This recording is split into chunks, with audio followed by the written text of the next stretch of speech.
God is not one. It's about the 8 rival religions that run the world. So instead of pressing all the religions into one box, like a lot of other books do, I try to separate them out and look at them individually in comparison, but individually, and not coming into it with some assumption that all religions are the same and horrible, or all religions are the same and good.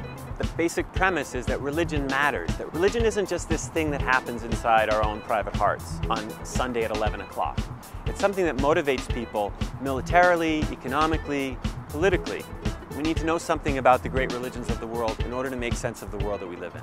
So one thing I ask when I teach and write about the world's religions is, what kind of problem do they see that we human beings have? Then what's the solution to the problem? So if you understand the human problem as basically about sin, and you want to get salvation, well then Christianity is going to make a lot of sense to you. But if the problem really is suffering, then maybe Buddhism is the solution. Or if it's about chaos, the chaos in the world, well maybe then Confucianism is going to be where you want to go. Or if it's about freedom, that we're too constrained and we seek out freedom, maybe Taoism is the religion that's going to make sense to you. You know, it's easy to imagine that the right thing and the good thing for an ethical person is to sort of pretend that the religions are basically the same. I mean, isn't that the way that we're going to get along in the world? But it seems to me that if you take just an ordinary human relationship, you know, how do we get along with one another? It's not by pretending we're the same. It's by acknowledging the differences that we have and then coming to understand them and then respect them.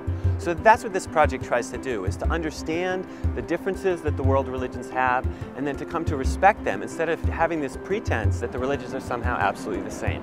The book tries to come at religion from essentially an outsider perspective or a secular perspective and just ask basic questions about, what do these folks believe, what do they do, and how has their tradition evolved over time? And a lot of times people think that religion is basically about belief, or even that it's basically about the beliefs of elites who are, say, mystics. But religion is really, for most people, about the day-to-day things that they do. It's about going to temple, it's about meditating, it's about praying, it's about seeking out your god or gods in some fashion. And so I try to focus not just on beliefs, but also on practices, and not just on elites like mystics, but also ordinary people, men and women, who are trying to make their way in the world.